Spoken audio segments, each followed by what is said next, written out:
Margot, eu gostaria que você se apresentasse para nós, para que todos os meus colegas pudessem te conhecer um pouco. Tá bom. Em primeiro lugar, agradecer você, Andréia, e ao Alfredo pelo convite, dizer que eu estou muito feliz de estar aqui conversando com vocês sobre algo que toca a minha vida muito profundamente, que é o envelhecimento das pessoas LGBTs. O meu nome é Margot Jung, eu tenho 58 anos, sou servidora pública aposentada, mas atualmente estou trabalhando na assessoria de uma deputada federal. E sou militante do movimento LGBT, militante do movimento feminista, não sei nem dizer desde quando, mas eu acho que desde sempre, desde a barriga da minha mãe, né? Então, e é um prazer para mim estar aqui para conversar com vocês. Muito obrigada. Eu gostaria de fazer algumas perguntas para você e você sente à vontade para responder. Tá bom? Tá bom? Então, o nosso tema realmente é o envelhecimento. E essa palavra, o que te traz à mente sobre o envelhecimento? Meu filho sempre brinca comigo que ele fala, como diz a minha mãe, só não envelhece quem morre cedo. Então eu acho que o envelhecer é uma dádiva. Eu fico muito triste com pessoas que morreram jovens e muitas pessoas LGBTs, né? E muitas delas de forma muito trágica, né? Muito traumática.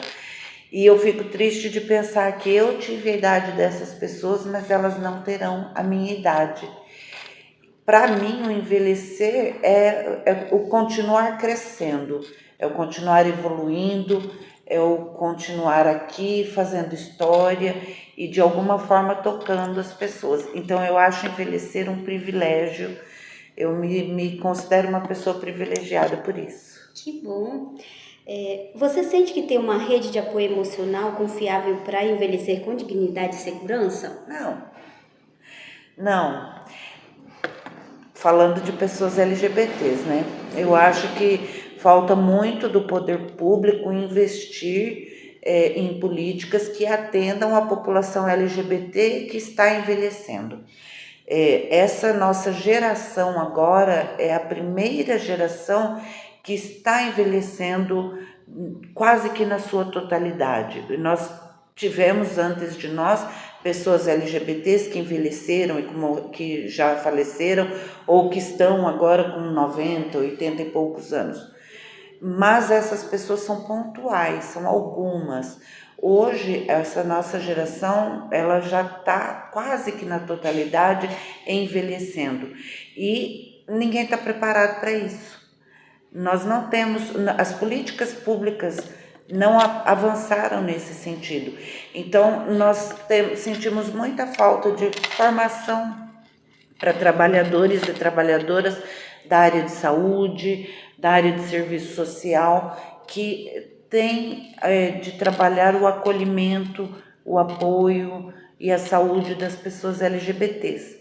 E um medo muito grande que ronda as pessoas LGBTs é ter de voltar para o armário depois de uma determinada idade, porque o mundo não está pronto para o envelhecimento das pessoas LGBTs. Então você acha que não existe espaço ou comunidades inclusiva para esses grupos? Falando em termos de Maringá, não existe, né? Em São Paulo existe uma ONG muito maravilhosa que eu já tive contato com algumas pessoas de lá, porque a gente tem muita vontade de fazer aqui em Maringá algo semelhante, que é a ONG Eternamente Sou. Eles trabalham e eles têm apoio psicológico, jurídico e social para pessoas LGBTs que estão envelhecendo e aquelas que já envelheceram. É muito importante, muito interessante esse trabalho que eles fazem.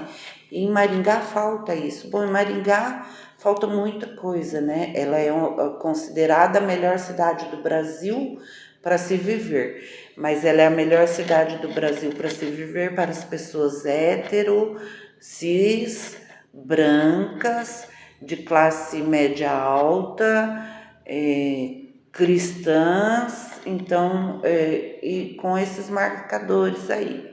Agora, para as pessoas negras, periféricas, LGBTs, transexuais em especial. Onde que se encontra essa cidade que é a melhor para viver? Cadê as políticas para que essas pessoas se sintam de fato incluídas nessa sociedade, nessa cidade? Então, acho que falta muita coisa em Maringá. Maringá não tem um abrigo nem para jovens LGBTs expulsos de casa pelas famílias, quem dirá ter local de acolhimento para as pessoas idosas. Então, Margot, devido à sua identidade de gênero ou orientação sexual, você já se sentiu muitas vezes desrespeitada em alguns ambientes que você deveria receber cuidado, como clínica, casa de repouso ou algum outro ambiente? Como foi isso para você? Então, na verdade, se você for ver a minha orientação sexual bissexual, as pessoas só sabem que eu me relaciono com mulher quando me veem acompanhada de uma mulher. Aí eu sou taxada de lésbica. Quando eu estou num relacionamento com um homem, eu sou reconhecida como uma mulher hétero. E assim, eu não posso negar que eu tenho os privilégios de ser uma mulher branca, de ter pós-graduação, curso superior, pós-graduação, de ter sido servidora pública concursada. Então, eu tenho alguns privilégios que não necessariamente. Deixa eu reformular essa frase. Eu tenho alguns privilégios que não me permitem sofrer preconceito. Acho que é isso que eu quero dizer. É difícil eu sofrer preconceito por essas questões. Mas eu sofro preconceito, mais preconceito por ser uma mulher gorda, por ser uma mulher tatuada, por ser uma mulher de 58 anos. E quando eu identifico a minha orientação sexual, quando eu faço falas ou quando eu mostro a minha militância LGBT, eu sofro de ser acusada de ser uma velha que não tem vergonha, que sabe, porque não tem vergonha de ser tatuada, não tem credibilidade nenhuma por ser tatuada, não tem vergonha de ser sapatão. Isso eu ouço com muita frequência. Agora, nos espaços públicos de atendimento, eu, Margot, nunca sofri preconceito, mas isso não significa que ele não exista.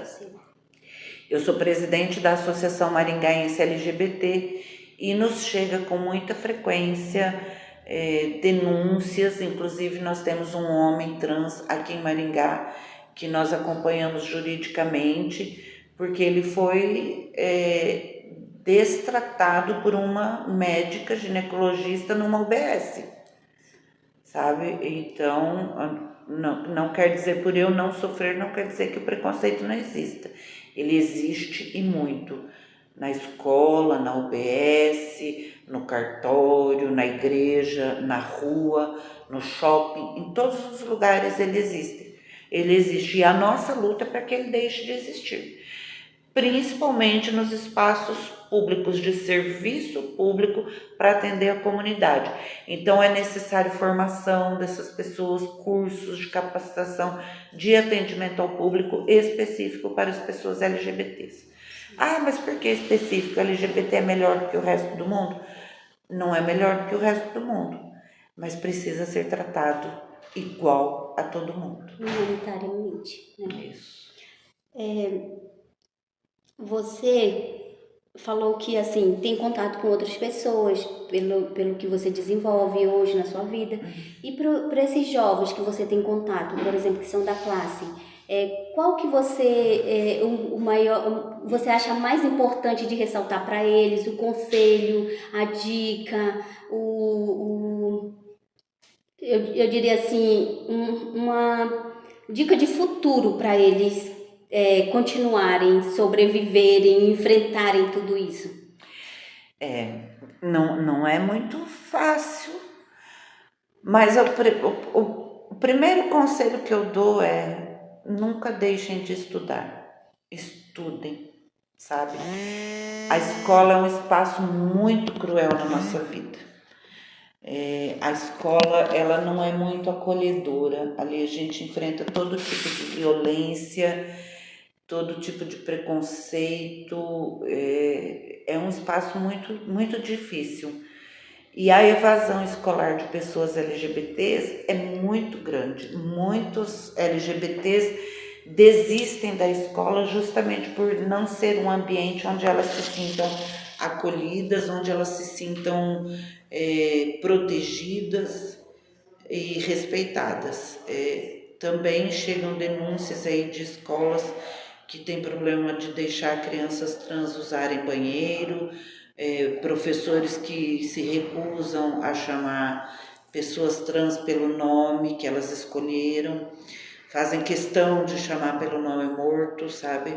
E isso expõe a pessoa e isso Fere de alguma forma. fere, nossa, mortalmente, sabe? Então isso faz com que as pessoas se afastem da escola, queiram desistir mesmo de estudar.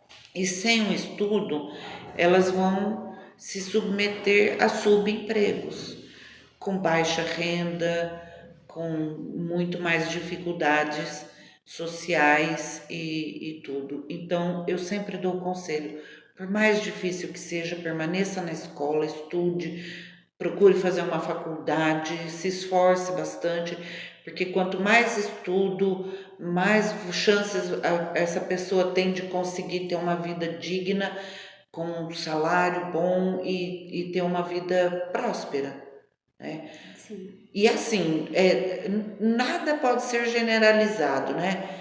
Porque existem pessoas que não têm estudo, mas que conseguem, que conquistam coisas, que conquistam uma vida material digna e etc. Mas não são todas, né? E se você se dedicar ao estudo, talvez a sua dificuldade para conseguir uma vida material melhor seja mais fácil. Então eu sempre dou o conselho: estudem, Sim. estudem e enfrentem. Não deixem de ser quem vocês são para agradar outras pessoas. Muitas pessoas têm que se esconder durante muito tempo, mas quando essas pessoas decidem não se esconder mais, abrir a porta do armário, ninguém mais tem o direito de levá-las para dentro do armário. Sobretudo, elas têm escolha, né? Em relação a você, Margot, você tem planos financeiros ou jurídicos, assim como testamento, diretivas antecipadas, que reflitam suas necessidades e valores? Em relação ao envelhecimento, você, Margot, tem algum plano, assim, já fez testamento, ou tem um plano financeiro para que você envelheça melhor? Guria, testamento, eu não tenho nada para deixar para ninguém. Tenho minha casa, que já Tem um legado. que são das minhas filhas, né? E do meu filho. Enfim, não, nunca pensei nesse sentido, nada. Eu fui casada com uma mulher e nós sempre conversávamos a esse respeito, né? Nós não fomos casadas no papel, mas nós sempre conversávamos a esse respeito, que se uma das duas morresse, que a outra cuidaria do que sobrou da outra, né? Uhum. Aí eu sempre falava para lá, você vai ter de cuidar das minhas crianças, né? Mas eu não tenho minhas crianças, meus filhos já são adultos, né? Mas a gente sempre brincava nesse sentido. Mas é algo muito preocupante, né? Porque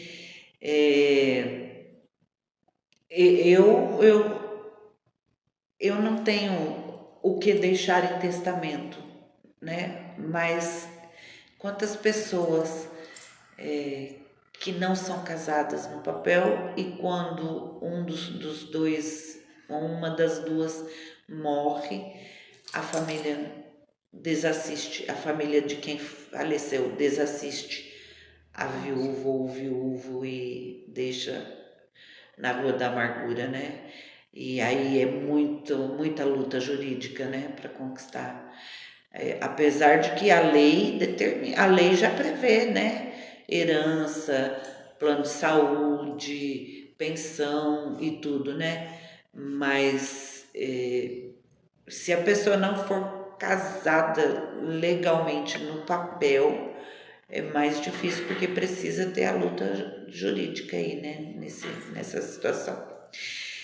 E assim, eu acho que por eu ser servidora pública aposentada, eu acho que a minha velhice está garantida.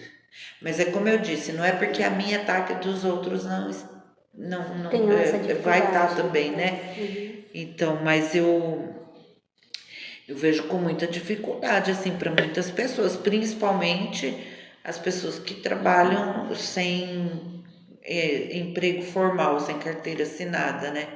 Que aí tem de recolher INSS por conta própria, tudo.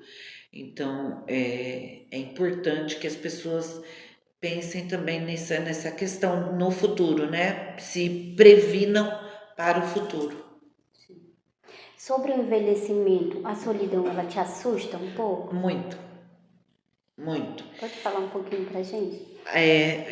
A solidão assusta, a solidão dá medo e ela é muito palpável, muito real na vida das pessoas LGBTs, porque a maioria não casou, a maioria não teve filhos e a maioria tem essa preocupação: quem vai cuidar de mim? Quem vai estar lá quando eu precisar, né? Então eu tenho muito essa preocupação. Eu tenho 3 filhas e um filho, uma neta e um neto. Então eu espero que alguém desse povo vá me ajudar, né? Tenho um genro, 2 genros, uma nora, né? Então eu espero que alguém me socorra. Mas essa não é uma realidade para todo mundo, né? Então a solidão ela assusta, ela é um medo que é um real para nós, para as pessoas LGBTs. Eu acho que a solidão é um medo para todo mundo, mas ele é maior para as pessoas LGBTs justamente por isso, por, por não terem constituído família, e aí as pessoas vão morrendo, né? Pai morre, mãe morre, e aí ficar dependente de outras pessoas. Então isso é assustador.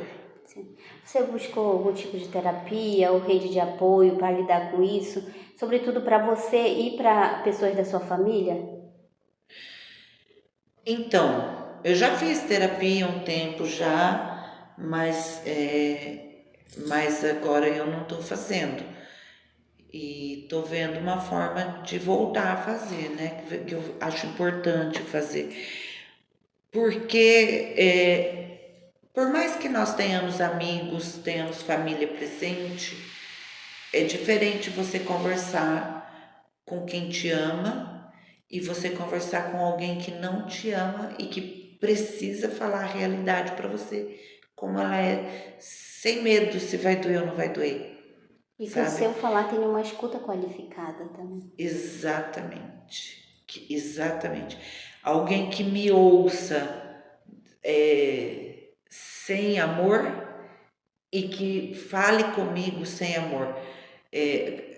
O que eu quero dizer é amor fraterno, amor materno. Não quer dizer que o profissional não me ame e que eu não deva amar o profissional. Porque a gente se ama, o profissional ama os seus clientes, assim como os clientes amam o profissional.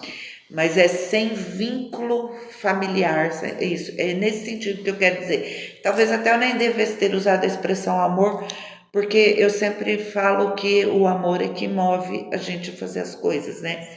Mas é escuta, como você falou, qualificada, é exatamente isso.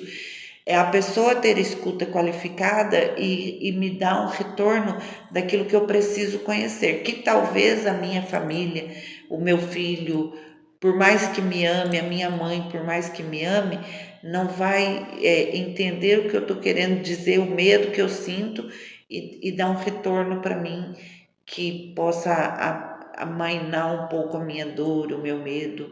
Ah, não sei se eu consegui me explicar. A gente entendeu. Acho que eu tô meio confusa. É porque voltando a falar de amor, né? É porque a gente tem um amor que tá dentro de nós, que faz com que a gente se movimente, faz com que a gente levante da cama todos os dias e pense: a luta é árdua, mas eu tô nela, né?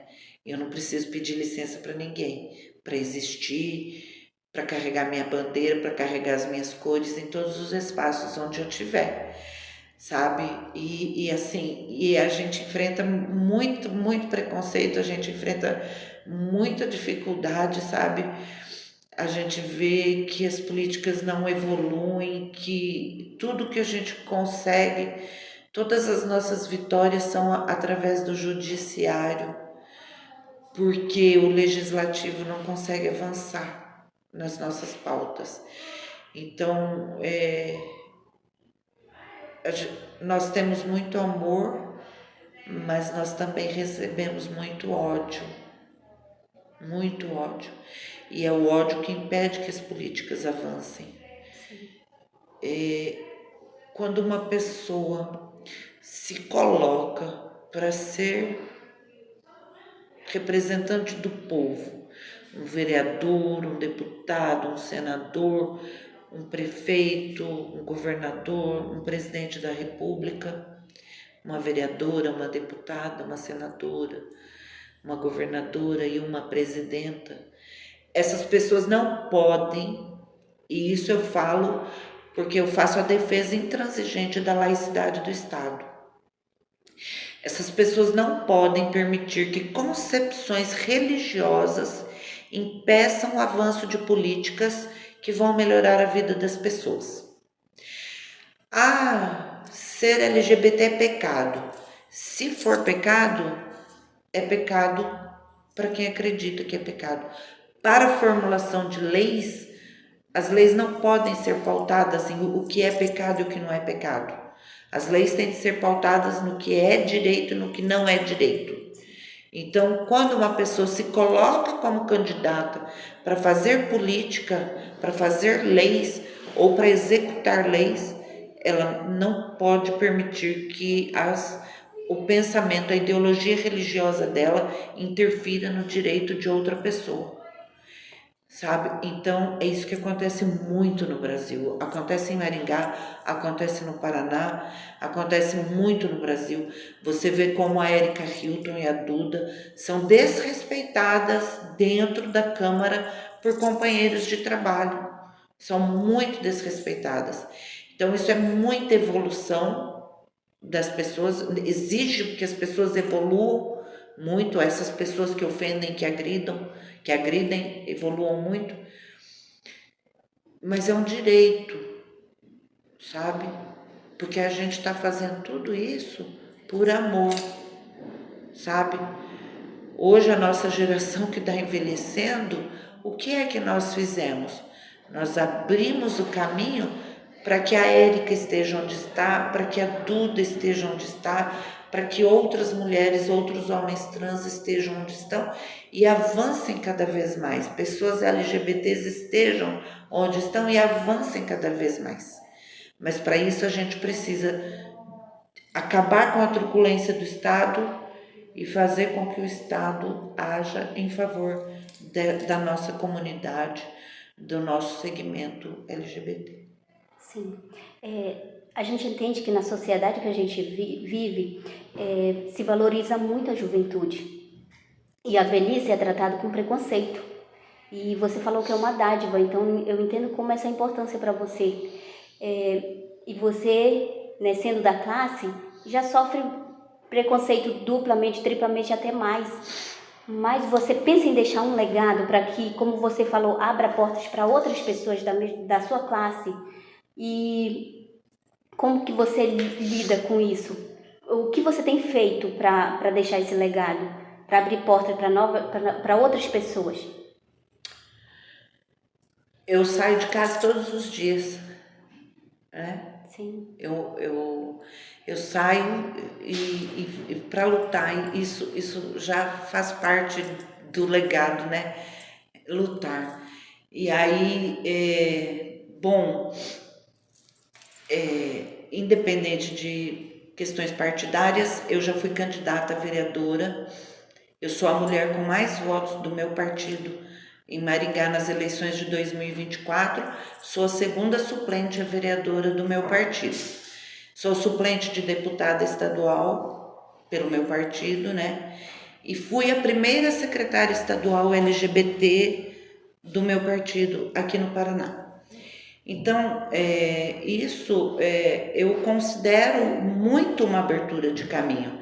Então, se eu, uma mulher bissexual, consigo ser a mulher bissexual declaradamente LGBT com mais votos na cidade de Maringá, outras pessoas LGBTs podem, podem não, sabem que elas também podem, que elas também têm esse direito. O sol nasceu para todo mundo, embora tenha algumas pessoas que achem que o sol nasceu só para elas, só para a classe social delas, só para a religião delas, só para a orientação sexual e a identidade de gênero delas, né? O sol nasceu para todo mundo. Então todo mundo tem direito a sair e botar a cara no sol e mostrar. Então eu acredito que essa luta que eu venho travando todos esses anos tá abrindo caminho, sabe? Tá abrindo a picada para essas Novas pessoas gerações. trilharem esse caminho também para as novas gerações, né? E você pode repetir a pergunta, por favor? Porque tem uma coisa que me fugiu agora e que eu quero citar. Eu falei sobre o envelhecimento, o preconceito com que o envelhecimento é tratado na sociedade. Se você é velho, você praticamente é inútil. Né? E você já sofre preconceito por ser da classe LGBT. E aí, sendo uma pessoa idosa, você vai sofrer mais ainda preconceito com isso. Então, eu falo assim, você entende isso. E aí, sobre o seu legado, você falou estar na política, ser uma pessoa votada, ser a primeira, é o seu legado, né? E isso é muito importante para você e para outras pessoas, para as outras gerações também. Então, o preconceito é sobre essa parte que eu queria falar. O etarismo, ele é muito grande mesmo. E eu tenho um trabalho nas minhas redes sociais que eu gravo vídeos, falo sobre política nos meus vídeos. Eu tenho um canal no YouTube que lá também tem vídeos e alguns vídeos mais longos, assim, que eu falo muito sobre questões LGBT, sobre questões relacionadas às mulheres, políticas para as mulheres. Falo também sobre etarismo lá, né? E assim, é impressionante como que as pessoas têm coragem de ir nas redes sociais para demonstrar toda a forma de preconceito delas, sabe? E no meu caso especial, a LGBTfobia e o etarismo. Então muitas pessoas falam, essa mulher velha. E é impressionante como que não é dado direito às pessoas idosas de terem vida sexual. A sexualidade da pessoa idosa, ela deve ser escondida. Não é só a orientação sexual dela que tem de voltar para o armário. Ela não pode ter tesão. E se ela tiver tesão, ela não pode manifestar isso, porque isso é uma pouca vergonha para uma pessoa velha, para uma pessoa idosa, né?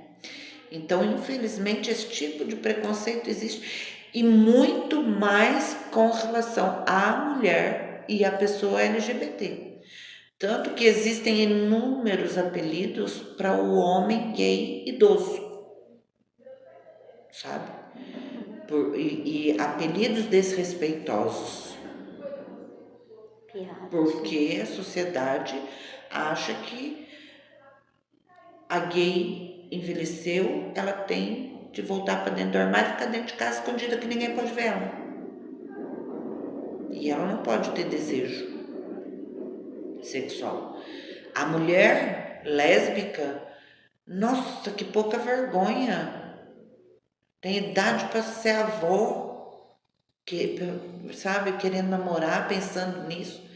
Então a sociedade ainda nos vê dessa forma. É como se envelhecer tirasse tudo isso de nós e a gente voltasse a ter 5 anos, né? Sem sexualidade, sem nada. E não é assim, na verdade, né? Então esse preconceito, o etarismo, ele existe muito e ele é muito forte. E tanto ele é forte que os homens gays por exemplo, quando eles envelhecem, a luta dos homens gays por se manterem jovens é muito maior do que a das mulheres, sabe? Porque o padrão de exigência da beleza para o homem gay é muito maior do que o das mulheres. As mulheres se relacionam muito melhor com o corpo gordo, com o corpo flácido, do que os homens. E isso eu não estou falando que eu acho, que eu tirei da cartola. Isso é uma realidade, isso é algo que existe. Então, quando o homem gay ele envelhece, é muito mais exigido dele se manter jovem, belo, aquilo que se convencionou, né, a chamar de belo, de atraente. Então, o preconceito ele é muito grande, ele existe, mas a gente tá, como eu falei, vou repetir sempre, a gente tá na luta todos os dias para acabar com toda forma de preconceito. E para tornar nossa vida melhor, né, nosso envelhecimento melhor para nós e para todo mundo. Muito obrigado. Nossa, você é maravilhosa, viu? A gente aprendeu aqui só de ouvir ela, imagina nossos colegas. Você foi muito bem, parabéns, viu? Ai, eu que agradeço. Imagina. Assim, na hora teve um momento que me deu até vontade de chorar, sabe? Porque é uma realidade, você Sim. vive essa. Eu não sei se você é uma Não, mulher LGBT. não. A gente vive essa realidade, né? E a gente sabe que é isso que tá ali na frente. Para mim tá mais perto do que para você, né? Esse medo, essa angústia, essa coisa. O sentimento de solidão, eu estudando para fazer o trabalho, e eu fico assim também, assim, chocada, não no nível que você, claro, né, nunca vai ser assim, mas eu fico chocada com a solidão, né, como você falou, de quererem restringir o direito, porque a pessoa não se encaixa no padrão que eu escolhi para minha vida, e a gente, sobretudo, tem escolha, né, e deixa de ter direito, deixa de ter deveres, o Estado, por exemplo, então isso também me impactou bastante. Tem uma situação, não é meu lugar de fala, por isso que eu não falei na entrevista, né? Mas tem uma questão também que deve ser tratada, porque existe a solidão da mulher negra. E a solidão da mulher negra lésbica, a solidão da mulher negra bissexual, a solidão da mulher negra transexual, ela é muito mais forte do que a da mulher branca. Sim. Você Sabe? falando para mim assim que hoje você tem uma condição, né, aposentado pelo Estado, tudo, tem uma posição que te impediu de sofrer tanto preconceito, mas a gente olhando, por exemplo, uma classe social de uma pessoa mais baixa, sem tudo isso que você tem por ser branca, então a gente imagina o sofrimento, a vida que ela leva por conta disso. Eu, por exemplo, estudei no Colégio Santa Cruz. Eu fui bolsista. Meus pais não pagavam para eu estudar lá. Mas eu evito falar que eu estudei no Colégio Santa Cruz para que as pessoas não achem que eu sou burguesa, sabe? Mas eu também não posso. Mas isso não te impede de se preocupar com as novas gerações e ter o seu trabalho, o seu legado. Por exemplo, estar atuando na política hoje, que é algo que te possibilita, né, a fazer algo pelo outro. Exato, sabe? E assim, eu tenho lembranças muito boas do Colégio Santa Cruz, mas também tenho lembranças muito ruins. Porque por eu ser bolsista, por eu ser pobre, todo mundo achava que a minha mãe era empregada doméstica. Se fosse, não é um problema, né? Jamais seria. Mas as pessoas achavam isso, sabe? Então eu também sofri muito lá. E eu me lembro que tinha uma guria lá que eu gostava dela. E eu nunca pude manifestar que eu gostava daquela guria. De quem você gosta? Lembra que a gente tinha isso? De quem você gosta? Eu gosto do fulano, mas eu não gostava do fulano, eu gostava da irmã do fulano, mas eu não podia falar. E eu, inclusive, eu demorei muito para me entender como uma mulher bissexual. Demorei muito, porque a primeira vez que eu fui contar para uma amiga que eu tinha atração por mulheres, além de ter por meninos, ela riu da minha cara, falou que onde já se viu que isso era não saber o que é da vida, que isso era coisa de...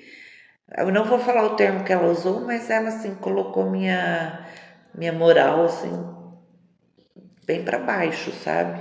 Meu caráter e tudo, sabe? Esculhambou comigo. Aí nunca mais eu contei para ninguém. Nunca mais eu contei para ninguém. Então, demorou muito para eu me identificar publicamente. Justamente porque a primeira vez que eu fiz, eu fui execrada. Meu ex-marido sabia, né? Nunca escondi dele.